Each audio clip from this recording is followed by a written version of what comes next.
Over the years of running this channel, the request that I get the most often, by a pretty wide margin, is to review Legend of the Galactic Heroes.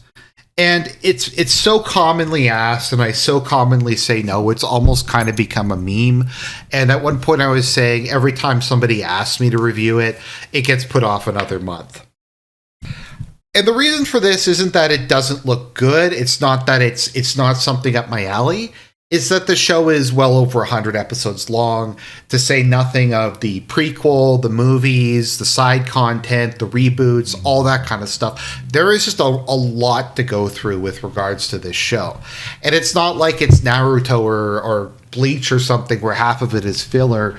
This is very dense. This is a really deep space opera that really earns its name.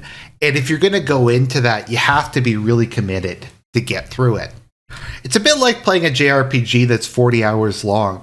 I just don't have the patience to play those I used to unless it's something I'm really into and I'm really hyped about. And I kind of feel that way about Legend of the Galactic Heroes, because it's one thing to watch a 12, 13 episode anime. You can watch anything for 12 to 13 episodes. You can get that out in one or two settings, especially if it's some lame, mediocre isekai or something. You don't even really have to be paying that close attention to get some enjoyment out of it. This is not like that, though. This is incredibly dense. So what made me change my mind? Why am I starting to review Legend of the Galactic Heroes now?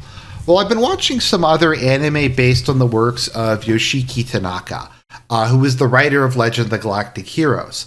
I watched the heroic Legend of Arslan, which I really enjoyed. I watched Titania, which is kind of the B-grade version of this show that I also really enjoyed. And I also watched Ryoko's Case Files, which frankly I didn't think was very good. But I watched his other stuff. I enjoyed Heroic Legend of Arslan a lot, and I enjoyed Titania a lot. So I said, you know what? Let's start watching Legend of the Galactic Heroes.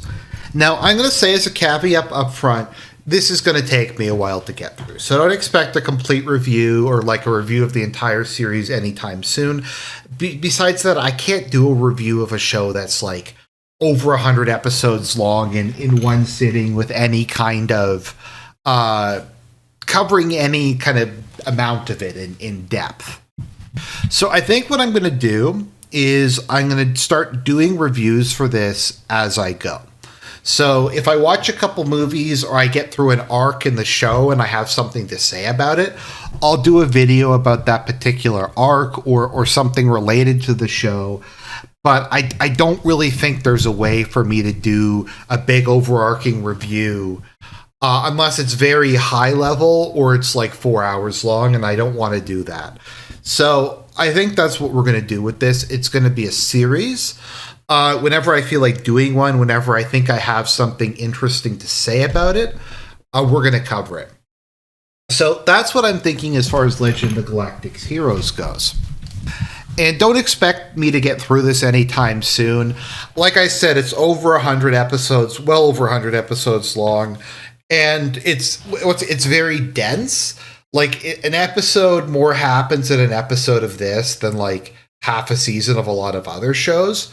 And I want to try to really enjoy it and really get into it and really have a good viewing experience.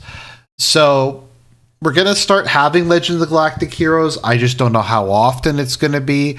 I don't know how long it's going to take to finish, but we're going to at least have some videos on it. So that is just kind of an introduction to what I'm going to be doing. Expect more parts of this series to come. They might come soon, they might come in a while, but hopefully they will come at least in some capacity. So God bless everybody. I hope you enjoy my series on Legend of the Galactic Heroes.